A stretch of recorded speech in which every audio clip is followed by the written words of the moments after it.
A set of x values respective y values are given below. Using Lagrange interpolation method, find the value of x at y 0.42 and y at x is equal to 17. आता number of steps किती आहे? Step size 1 2 3 4 5. मग n is equal to 5 लिहून घेतला आपण. झालं. त्याच्यानंतर Y G is equal to 0.42 आणि एक्स इज इक्वल टू 17 हे लिहून घेतलं. आणि हे सोल्युशन आपण कसं करणार आहे? लॅग्रांज इंटरपोलेशन मेथडने, इनवर्स लॅग्रांज इंटरपोलेशन मेथड. आता ते कसं सॉल्व्ह करायचं? आता त्यासाठी फॉर्म्युला आहे YG L1 is equal to YG minus Y2 YG minus Y3 YG minus Y4 आणि YG मायनस Y5. आता याच्यात काय आहे? याच्यात जेवढे नंबर ऑफ स्टेप्स असतील तेवढेच आपल्याला इथं व्हॅल्यू घ्यायच्या. Y4 Y3 या व्हॅल्यू घ्यायच्या. जेवढे नंबर ऑफ स्टेप्स असतील तेवढ्या व्हॅल्यू घ्यायच्या आणि सेम स्टेप्स असणार आहे. सेम स्टेप आहे, फक्त याच्यात व्हॅल्यू पुट करायचा आणि जेवढे नंबर ऑफ स्टेप्स असतील तेवढ्या व्हॅल्यू घ्यायच्या किंवा जेवढा कमी असतील तेवढा कमी करायचा असंच. आता याच्यात आपण व्हॅल्यू टाकू. L1 is equal to YG ची व्हॅल्यू 0.42 मायनस Y2 ची व्हॅल्यू 0.198285. आता या व्हॅल्यू इथे लिहिल्या Y1 Y2 Y3 Y4 आणि Y5.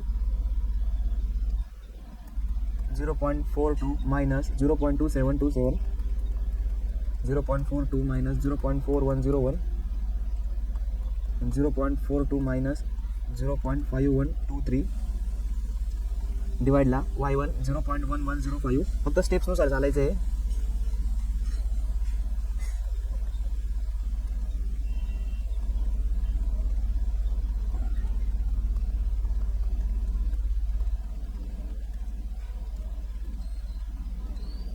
आता याचं कॅल्क्युलेशन करू आणि आन्सर येईल आपलं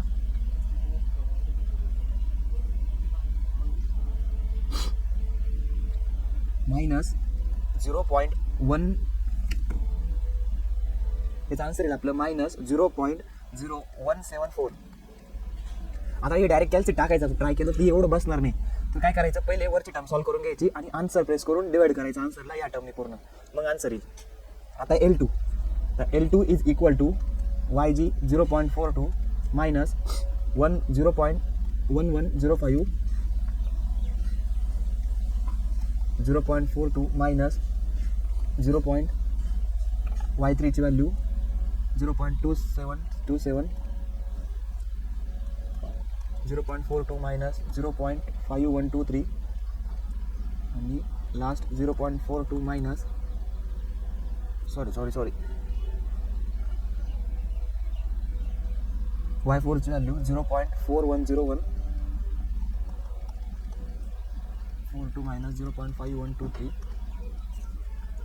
आता Y2 फक्त 0.1985 मायनस 0.1105 0.1985 मायनस 0.1105 0.1985 मायनस 0.41 0.1985 मायनस 0.5123 आणि हे कॅल्सी टाकल्यावर आन्सर येईल आपलं L2चा आन्सर आहे 0.0961. आता नेक्स्ट L3. मग L3 is equal to 0.42 minus Y1 is 0.1105 minus 0.42 minus 0.1985 0.42 minus 0.4101 0.42 minus 0.5123 divided by Y3 ची व्हॅल्यू 0.2727 minus 0.1105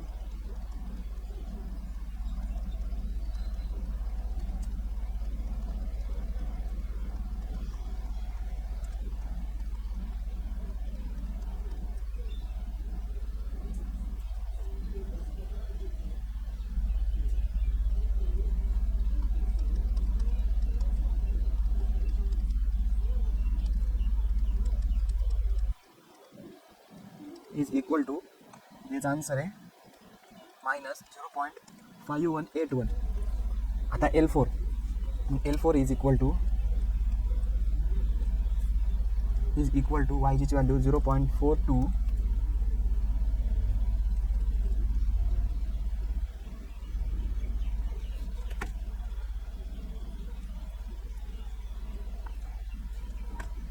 मायनस 1ची व्हॅल्यू 0.1105, 0.42 मायनस 0.1985, 0.42 मायनस y3ची value 0.2727,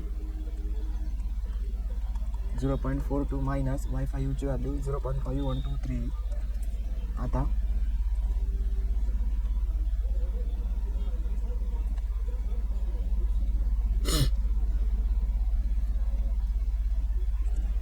y4ची value 0.4101 minus 0.1105, 0.4101 minus 0.1985, 0.4101 minus 0.1105,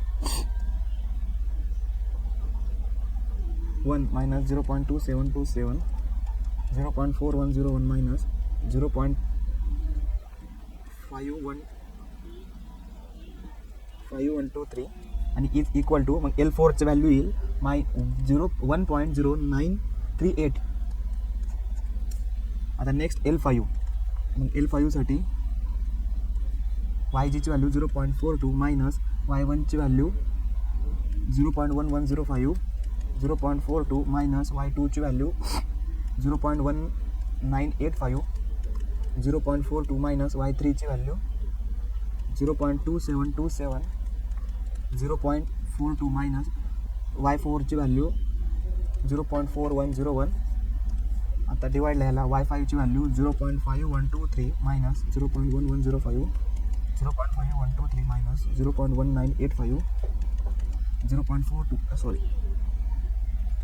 0.5123 minus 0.2727, 0.5123 minus 0.4101 आणि याचा आन्सर आहे is equal to L5 is equal to 0.0324. आता next XG. आता XGची value काढायची आपल्याला. XGची व्हॅल्यू फाइंड करायसाठी फॉर्म्युला आहे L1 multiply by X1 plus L2 multiply by X2 plus L3 multiply by X3 plus L4 multiply by X4 आणि plus L5 multiply by X5. मग L1ची व्हॅल्यू मायनस 0.0174 मल्टिप्लाय बाय X1ची value 10 plus L2ची value 0.0961 multiply by X2ची value 20 plus L3ची value minus 0.1581